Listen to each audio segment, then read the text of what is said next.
या व्हिडिओमध्ये जवळजवळ 11 ते 12 प्रकारचे मी डॉक्युमेंट्स सांगणार आहे। तुम्ही म्हणाल की 11 ते 12 प्रकारचे डॉक्युमेंट काय आहेत? आम्हाला माहिती आहे त्याप्रमाणे 5 ते 6 ते 7 8 9 प्रकारचे डॉक्युमेंट आहेत।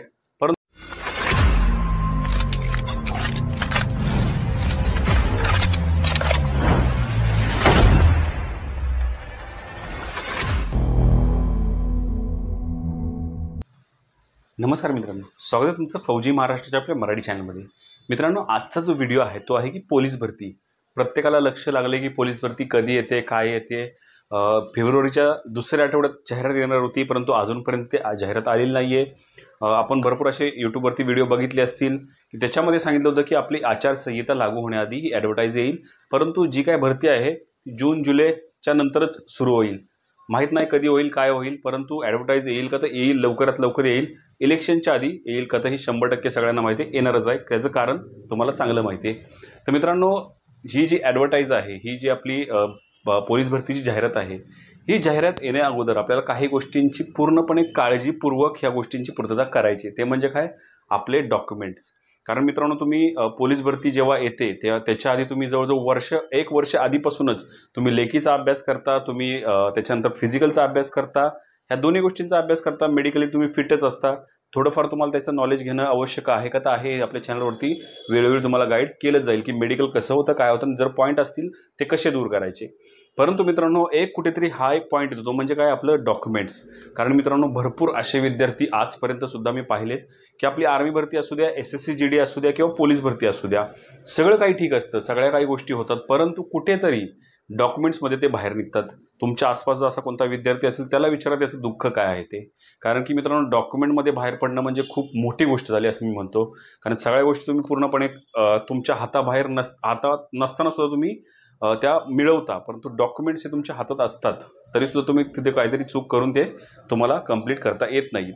म्हणून मित्रांनो, खास हा व्हिडिओ बनवत आहे की नोटिफिकेशन येण्या अगोदर, कारण कोणतीही भरती जेव्हा निघते मित्रांनो आपल्या इथे, तेव्हा नोटिफिकेशनची जी काही डेट असते त्या डेटच्या आधीचे तुमचे डॉक्युमेंट ग्राह्य धरले जातात, ना की त्याच्यानंतरचे। समजा 1 मार्चला आपलं जाहिरात निघाली आणि तुमच्याकडे समजा एखादं डोमासाईल नसेल किंवा तुमचं कास्ट सर्टिफिकेटची व्हॅलिडिटी संपली असेल किंवा नॉन क्रिमिनलची व्हॅलिडिटी संपली असेल, तुमच्या लक्षात आलं नसेल, परंतु ती जर समजा तुम्ही 1 मार्चच्या नंतर काढायला गेलात, कारण की आपल्या महाराष्ट्रामध्ये ते क्रेजच म्हणू आपण, जेव्हा परीक्षा येते तेव्हाच आपण उठून अभ्यास करायला सुरुवात करतो।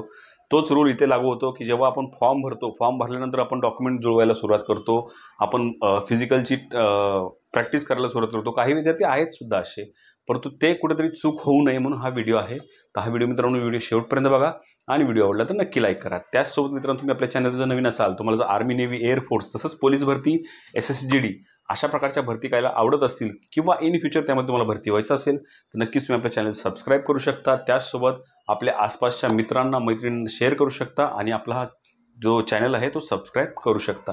तर मित्रांनो, सुरू त्याच्या व्हिडिओला। त्यापूर्वी माझी मी थोडी माहिती सांगतो। मी आहे तुषार आणि तुमचा फौजी महाराष्ट्राचा आपला मराठी चॅनल। या व्हिडिओमध्ये जवळजवळ 11 ते 12 प्रकारचे मी डॉक्युमेंट्स सांगणार आहे। तुम्ही म्हणाल की 11 ते 12 प्रकारचे डॉक्युमेंट काय आहेत? आम्हाला माहिती आहे त्याप्रमाणे 5 ते 6 ते 7 8 9 प्रकारचे डॉक्युमेंट आहेत, परंतु यामध्ये काही डॉक्युमेंट तुम्हाला लागतील सुद्धा, नाही लागतील सुद्धा। परंतु हे जे मी सांगेन ते सगळे डॉक्युमेंट जर तुम्ही आत्तापासूनच क्लिअर ठेवले तर तुम्हाला कोणीही डॉक्युमेंटमध्ये बाहेर काढू शकत नाही। तर मित्रांनो, सगळ्यात पहिल्यांदा डॉक्युमेंट ते म्हणजे आपलं Aadhaar card 1 number, PAN card 2 number. परंतु त्याच्यामध्ये अजून एक म्हणजे मिस्टेक होते, ती म्हणजे काय? तर आपलं आधार कार्डचं नाव, आपलं पॅन कार्डचं नाव, आपल्या 10वी किंवा 12वीच्या सर्टिफिकेटवरचं नाव हे सेम आहे की नाही हे लक्षात घ्या मित्रांनो। खूप आणि खूप गरजेची गोष्ट आहे। जर नसेल ते आत्तापासूनच ती सुधारायला घ्या। कसं करायचं, काय करायचं? सिंपल तुम्ही कमेंट करा किंवा आपल्या डिस्क्रिप्शन बॉक्समध्ये आपला व्हॉट्सअपचा नंबर आहे, तिथे तुम्ही एक मेसेज करा। मी नक्कीच तुम्हाला सांगेन की आपलं हे नाव करेक्शन कसं करायचं। सर्टिफिकेटवरचे नाव कधीही करेक्शन होऊ शकत नाहीत, होऊ शकतात पण त्याला खूप मोठी प्रोसेस आहे, परंतु आधार कार्ड आणि पॅन कार्डचे नाव तुमचं एक 10 ते 15 दिवसात करेक्शन होऊ शकतं। त्याच्यामुळे मित्रांनो, ह्या 2 गोष्टी खूप गरजेच्या आहेत, त्या लक्षात घ्या। आधार कार्डवरची जी तुमची जन्मतारीख आहे, ती जन्मतारीख आणि तुमची 12वीची सर्टिफिकेट किंवा 10वीच्या सर्टिफिकेट जी जन्मतारीख आहे ती जन्मतारीख मित्रांनो सेम आहे की नाही हे लक्षात घ्या। स्पेलिंग तुमच्या परफेक्ट आहेत की नाही हे लक्षात घ्या। वडिलांचं नाव, आईचं नाव हे परफेक्ट आहे की नाही लक्षात घ्या। महाराष्ट्रात मोस्टली काय होतं मित्रांनो, आपलं आडनाव आधी लागतं, त्याच्यानंतर आपलं नाव, त्याच्यानंतर वडिलांचं नाव। 10वीच्या सर्टिफिकेटवर सुद्धा आपलं सेम तसंच आहे, परंतु काही विद्यार्थी पॅन कार्ड किंवा आधार कार्ड बनवताना नाव सरळ करून घेतात। म्हणजेच समजा माझं नाव तुषार अनिल वाघ आहे, आपल्या सर्टिफिकेटवर नाव काय असणार, वाघ तुषार अनिल, परंतु आपले जे आधार कार्ड आहे पॅन कार्डवरती तुषार अनिल वाघ जर केलं कुठेतरी प्रॉब्लेम येऊ शकतो. त्याच्यामुळे जे काय परफेक्ट आहे जे आपल्या सर्टिफिकेटवरती आहे तेच तुम्ही इथे आपल्या आधार कार्ड आणि पॅन कार्डवरती तयार करून घ्या, इझी जाईल. आणि बाकी जेवढीही सर्टिफिकेट आहे मित्रांनो त्याच्यावरती नाव आणि जन्मतारीख ह्या सगळ्या परफेक्ट आणि सेमच येतील याची काळजी घ्या. आधार कार्ड पॅन कार्ड झालं, त्याच्यानंतर तुमचं 10वीचं सर्टिफिकेट आणि 12वीचं सर्टिफिकेट हे सुद्धा तुम्ही आता किंवा आत्ताच शोधून ठेवा. माझं सुद्धा आज मला सापडत नाही आहे, तुमचंही कदाचित सापडत नसेल तर कुठून तरी शोधून घ्या. नसेल जर सापडत, काही प्रॉब्लेम येत असतील नक्की कमेंट करा, त्याच्यावरती सुद्धा आपला व्हिडिओ येऊन जाईल. स्पेलिंग अजूनसुद्धा मी मित्रांनो सांगतो, या सगळ्या डॉक्युमेंटचे स्पेलिंग सेम असणं खूप गरजेचं आहे. त्याच्यानंतर नेक्स्ट सगळ्यात महत्त्वाचं डॉक्युमेंट ते म्हणजे आपलं डोमासाईल. आपलं तुम्हाला डोमासाईल माहीत असेल मित्रांनो, कसं काढायचं काय करायचं, नसेल माहिती तुम्हाला इथे स्क्रीनवरती दिसतंय, या प्रकारचे डॉक्युमेंट तुम्ही मिळवा आणि त्याच्यानंतर तुमच्या या तहसील ऑफिसमध्ये जाऊन आपलं डोमासाईल सर्टिफिकेट आत्ताच अप्लाय करा. आपले जाहिरात निघायच्या आधी तुमचं डोमासाईल सर्टिफिकेट असणं, त्याच्यावरती जी डेट आहे ती असणं खूप गरजेचे आहे. त्याच्यानंतर नेक्स्ट आहे शाळा आणि महाविद्यालय जर तुमचं असेल, म्हणजे जर तुम्ही शाळा सोडल्याचा दाखला तुमच्याकडे असेल ठीक आहे, नसेल जर तुम्ही आत्ता शिकत असाल तर त्याचं एक LC येतं मित्रांनो, ते तुमच्याकडे असणं खूप गरजेचं आहे.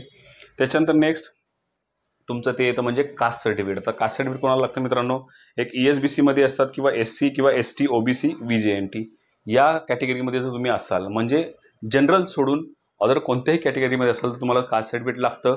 बाकी यावर्षी मित्रांनो मराठा जे आंदोलन सुरू आहे, म्हणजे मराठा कास्टचे जे काही विद्यार्थी आहेत त्यांच्यासाठी एक सेपरेट व्हिडिओ मी लवकरच घेऊन येणार आहे की त्यांना कास्ट सर्टिफिकेट लागणार आहे की नाही लागणार आहे, किंवा त्यांना आरक्षण मिळणार आहे की नाही मिळणार आहे, याच्याबद्दल एक सेपरेट व्हिडिओ येईलच मित्रांनो. त्यासाठी सिंपल आपला चॅनल सबस्क्राईब करा, बेल आयकॉन प्रेस करा. त्याच्यानंतर नेक्स्ट जर तुमचं कास्ट सर्टिफिकेट तुम्हाला लागत असेल तर तुम्हाला नॉन क्रिमिलेअर सुद्धा लागतं, हे सगळ्यांना माहीत आहे मित्रांनो. यामध्ये तुम्हाला ESBC असतील, SC ST OBC VJ आणि NT यांना नॉन क्रिमिनल दाखला लागतो का, तर लागतो. तर मित्रांनो आत्तापर्यंत मी तुम्हाला 6 ते 7 डॉक्युमेंट्स सांगितले का, तर सांगितले. त्याच्यानंतर नॉन क्रिमिनलचं तुम्हाला पुढे सांगेन मित्रांनो की तुम्हाला किती व्हॅलिडिटी आहे काय आहे, पुढे व्हिडिओमध्ये बनवून राहा मित्रांनो. त्याच्यानंतर नेक्स्ट जर तुमचं लग्न झालेलं असेल, आजकाल मित्रांनो मुलांचं वय 21+ आहे आणि मुलींचं 18 आहे, काही जणांची लवकर लग्न होतात. जर लग्न झालेलं असेल मित्रांनो तर तुम्हाला नावाचे गॅझेट, म्हणजे मुलींसाठी स्पेशली हे आपण म्हणू शकतो की जसं मुलींचं आधीचं नाव वेगळं असतं, नंतरचं नाव वेगळं होतं, पण जेव्हा नंतरचं नाव येतं मित्रांनो त्यावेळी आपण आधार कार्डचं चेंज करू शकतो, पॅन कार्डचं चेंज करू शकतो, परंतु सर्टिफिकेटवरती चेंज करू शकत नाही. त्यासाठी सिंपल तुमचं एक मॅरेज सर्टिफिकेट असणं खूप गरजेचं आहे. आणि त्याचसोबत तुमच्या मॅरेज सर्टिफिकेटसोबत तुमचं एक गॅझेट नावाचं एक गॅझेट असतं मित्रांनो, ते बनवून जे आहे ते तुम्हाला ठेवावं लागणार. गॅझेट कसं बनवायचं काय बनवायचं याच्याबद्दल व्हिडिओ येईलच. तर हे खूप महत्त्वाचं आणि खूप इम्पॉर्टंट डॉक्युमेंट मुलींसाठी आहे. जसं मी थंबनेलसाठी मध्ये सांगितलं होतं की मुलींसाठी हे डॉक्युमेंट असणं खूप गरजेचं आहे. भरपूर विद्यार्थ्यांना माहीत असेल नसेल माहीत नाही आहे, पण जर तुम्हाला नक्कीच माहीत नसेल तर नक्कीच आत्ताच्या आत्ता हा व्हिडिओ लाईक करा, म्हणजे हे एक तुमच्या ज्ञानामध्ये भर पडली. तुम्हाला जरी उपयोग होणार नसेल तर तुमच्या आसपास जी तुमची मैत्रीण असेल, तुमची सिस्टर असेल, जिलाही या गोष्टीची माहिती द्यायची असेल तिला तुम्ही देऊ शकता. त्याच्यानंतर नेक्स्ट जर तुम्ही ड्रायव्हरसाठी फॉर्म भरणार असाल मित्रांनो तर तुम्हाला लाईट मोटर व्हेकल म्हणजे तुमचं 4 व्हीलरचं लायसन असणं तुमचं गरजेचं आहे. त्याचसोबत जर TR असेल तर बेस्टच आहे मित्रांनो. तर हे सगळे डॉक्युमेंट आहेत. त्याच्यानंतर नेक्स्ट नॉन क्रिमिनल, म्हणजे तुमचं जर कास्ट सर्टिफिकेट तुमच्याकडे असेल आणि तुम्ही जर नॉन क्रिमिनल काढलेलं असेल तर तुमचं नॉन क्रिमिनल हे मित्रांनो या भरतीसाठी म्हणजे 2024च्या भरतीसाठी तुमचं 1 एप्रिल 2021 ते 31 मार्च 2022 या वर्षीचं तुमचं नॉन क्रिमिनल असेल तर चालून जाईल. 2022 23-24चं अजून निघालेलं असेल तर बेस्टच आहे, पण अजून निघालेलं नसेल तर 21 आणि 22 म्हणजे ह्या फायनान्शियल इयरचं तुमचं जर नॉन क्रिमिनल असेल तर बेस्ट तुमचं हे चालून जाणार आहे मित्रांनो. आणि ते सुद्धा तुमचं मागील वर्षाच्या उत्पन्नावर सध्या काढता येते मित्रांनो. म्हणजे जसं अजून आपलं हे वर्ष म्हणजे 23-24 पूर्ण झालेलं नाही आहे, त्याच्यामुळे तुम्हाला 21-22चंच म्हणजे 22-23चं किंवा 21-22चं हे तुम्हाला नॉन क्रिमिनल काढणं खूप गरजेचं आहे, तेव्हाच तुम्हाला हे मान्य होईल मित्रांनो. त्याच्यानंतर नेक्स्ट तुमचे फोटोज, म्हणजे जेव्हा तुम्ही आता हा फॉर्म भरणार आहात तुमचे फोटोज क्लिअर, बॅकग्राऊंड तुमचा ब्ल्यू किंवा व्हाईट किंवा येलो ह्या 3 पैकी एक कलर ठेवून तुमचे फोटोज क्लिअर करा आणि आत्ताच काढून ठेवा, कारण 3 महिन्याच्या वरचे फोटो नसावेत असं माझा एक अंदाज आहे किंवा एक्सपिरियन्स म्हणू शकता. तर तो तुमचा 3 महिन्याचा वरचा फोटो नसावा आणि सोबत तुमची दाढी नसावी आणि तुमचे केस परफेक्ट कटिंग असावी, चष्मा वगैरे घालून किंवा कॅप घालून फोटो नसावेत. अशा प्रकारचे फोटो तुम्ही जास्तीत जास्त म्हणजे एक हे करा की की तुम्ही शर्ट घालून, टी शर्ट पण चालून जाईल परंतु शर्ट घालून आणि क्लीन शेविंग, आणि मुलींसाठी जर साडी घालून असेल तर बेस्टच, ड्रेसवरती सुद्धा चालतील, परंतु ट्राय करा गॉगल्स, चष्मा नाही वापरायचा, कॅप नाही वापरायचा, अशा प्रकारचे फोटो तुम्ही काढून ठेवा. त्याच्यानंतर कास्ट सर्टिफिकेट, तुम्हाला जसं मी सांगितलं कास्ट सर्टिफिकेट असणं इथं गरजेचं आहे. त्याच्यानंतर नेक्स्ट आहे तुमचं म्हणजे MSCIT. जर तुम्ही MSCIT केलं असेल तर तुमचं MSCIT सर्टिफिकेट असणं इथं गरजेचं आहे. त्याच्यानंतर तुमचे बाकी जे काही ओळखपत्र आहेत, जेवढेही तुमचं कॉलेज ID असू द्या, पॅन कार्ड, आधार कार्ड, जे मी तुम्हाला सांगितलं ते तुम्ही तुमच्याकडे पूर्णपणे जपून फॉर्म भरताना ठेवायचं आहे.